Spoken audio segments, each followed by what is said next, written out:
presentation is about democracy in the Declaration of Independence and the Constitution. So my learning objective was to explain how democratic ideals are reflected in the Declaration of Independence and the Constitution, and my name's Ryan.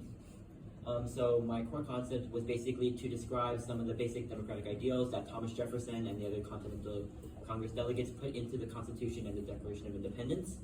So some of the main ones were social contracts, which was a way of the people giving power to the government in exchange for some order and for some peace. Popular sovereignty, which was about having the people giving the government the power to rule over them or to govern over them. And it was basically by considering the people that there could be a government. Another one that came up in the Constitution was about holding your government accountable, either through the Supreme Court or through voting processes. And then I chose a quote from the Declaration of Independence, which was, "We hold these truths to be self-evident, that all men are created equal, that they are endowed by the Creator with certain unalienable rights, that among these are life, liberty, and the pursuit of happiness."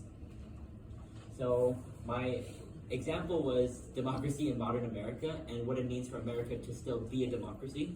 So currently we have a president that has been making a lot of controversial rulings, laws, and is working with the Senate to do all these things. And it's basically about whether that they still uphold these ideals about social contracts, about being accountable, about still listening to the people's voices, and about still upholding their natural rights in today's society. So even now, with the way that some deportations have been going, with how certain government rulings have been made, it seems that they're shifting more away from protecting the rights or the natural rights of the people, which is to basically not have like so much of these rights violated, like freedom of speech, habeas corpus, and other things such as in the Bill of Rights and that have been defined by John Locke, Thomas Jefferson in the Declaration of Independence. And that they're more moving towards a more tyrannical government, as it would seem, where their rule is final, where they hold majority power.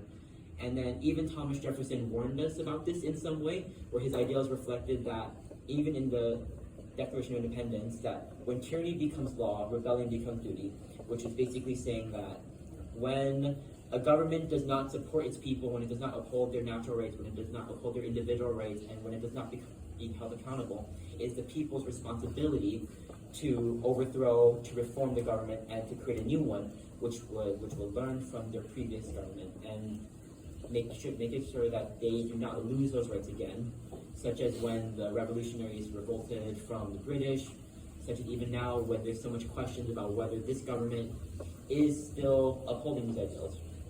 And then my conclusion is basically about how even though these ideas are from the 1700s, the 1800s, they're still very present now with the way we are handling things in the government.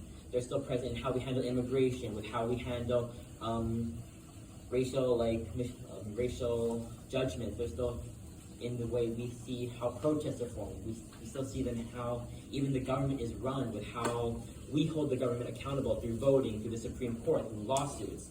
And then my question for this class basically is, do we still think that the modern American government upholds these principles of individual rights, of natural rights, of being held accountable? And are we still hold those natural rights? Is the government still accountable for this?